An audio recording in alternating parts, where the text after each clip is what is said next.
네, 오늘은 저번 시간에 이어 솔로몬이 왜 죄를 지었는지에 대해서 알아보도록 하겠습니다.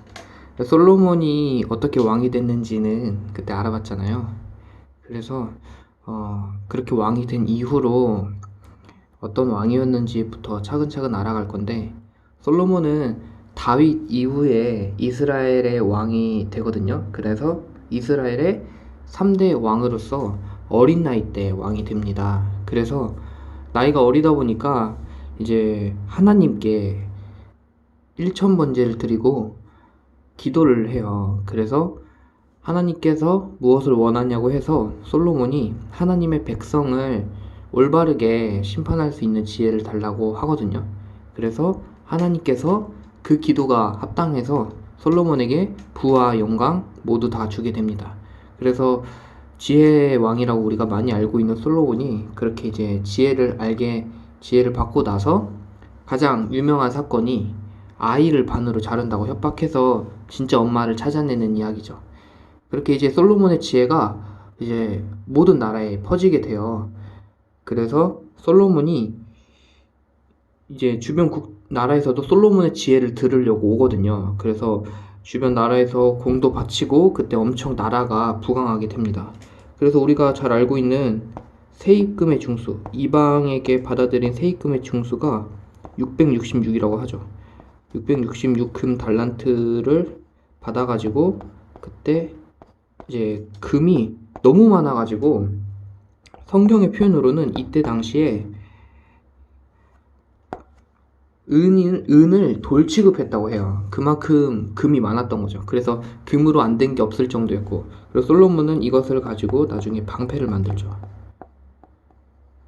어쨌든 이렇게 나라에 돈이 많고 부강하게 됩니다. 그리고 솔로몬 때 또 하나 핵심적인 사건이 하나님의 성전을 지은 사건이죠. 그래서 다윗 때부터 준비를 하던 하나님의 성전을 솔로몬 때 짓게 돼서 완성을 합니다. 그때 솔로몬이 뭐라고 하냐면, 하나님의 성전을 짓기는 하지만 자기가 누구간데 하나님의 성전을 짓겠냐, 하늘의 하늘도 하나님을 용납하기에 부족한데 내가 누구간데 이것은 하나님께 분향하기 위해서 지을 따름이다, 이렇게 얘기를 하면서 성전을 짓습니다. 그렇게 이제 성전을 짓고 나서 하나님의 영광이 이 성전에 가득했다고 해요. 완성되니까 구름이 가득하게 되고, 솔로몬이 기도를 딱 마치니까 이 성전을 다 짓고 나서 그 불이 내려와가지고 번제물을 태웠다고 해요.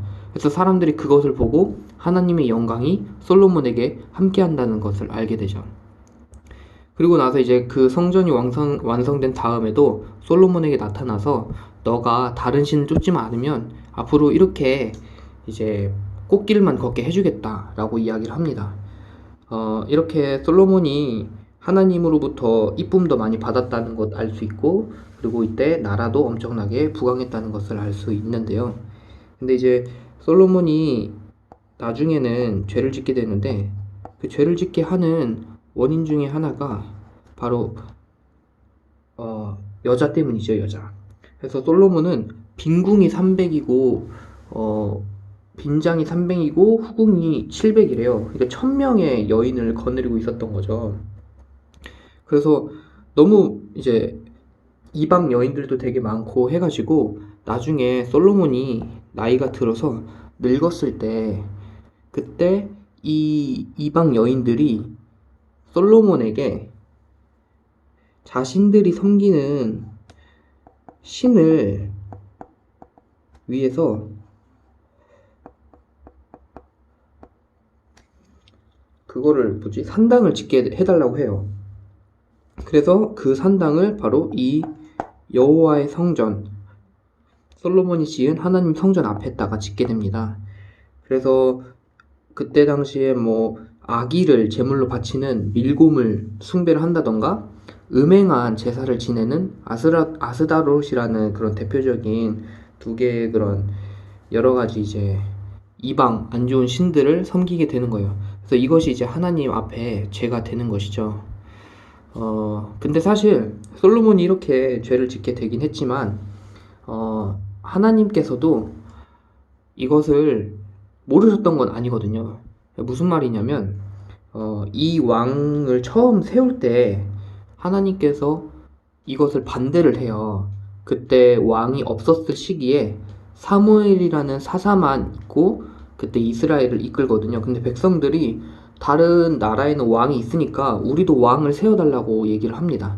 그래가지고 그때 왕을 세워주게 되는데 그때 사무엘이 뭐라고 하냐면 너네들 지금 얼마나 큰 죄를 저지르고 있는지 몰라서 하는 얘기다. 왕을 세워달라고 하는 게 너네들 나중에 후회할 거다. 이렇게 얘기를 하거든요. 그래서 너네들이 왕을 세우는 거는 좋지만 그 왕이 만약에 여호와의 길을 쫓지 않으면 너네들이 전부 다 이제 벌을 받게 될 것이다. 이렇게 이야기를 합니다. 그러니까 똑바로 하나님을 믿어라. 이렇게 얘기를 해요. 그래서 결국에는 세워주게 되는데 그때 모세 때 예언을 하거든요.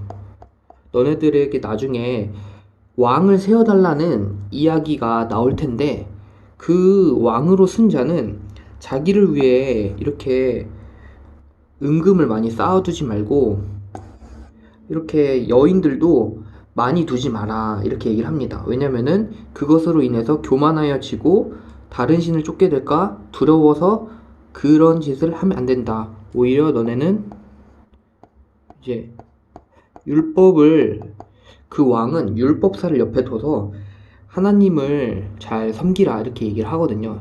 근데 이제 하지 말라는 건 다 한 거죠. 은금을 쌓아두고 이방 여인들을 이렇게 많이 뒀기 때문에 결국에는 솔로몬이 늙었을 때 이렇게 이방 산당을 여호와 전 앞에 짓는 죄를 짓게 되는 것입니다. 그래서 결국에는 하나님께서 이때 이를 계기로 하나님께서 이 이방 신들을 섬긴 이스라엘을 버리고 새로 나라를 건설을 계획하시게 되죠. 이제 당연히 이방 여인은 만나면 안 되는 것이고 사실 선생님께서도 이 솔로몬에 대해서 뭐라고 이야기를 하셨냐면 솔로몬이 이방 신을 섬기고 싶어서 섬겼겠냐 환경이 그렇게 만든 거다 이렇게 이야기를 하거든요. 그러니까 우리는 우리를 잘 돌아봐야 합니다. 솔로몬도 처음에는 하나님께 이쁨을 받았지만 결국에는 그 환경에 떠밀려서 죄를 짓게 된 것처럼 우리도 사실 솔로몬보다 더 지혜가 있지도 않고 그러니까 더 솔로몬보다 자신을 경계를 해서 환경에 떠밀려 죄를 짓지 않게 정신을 차려야겠죠.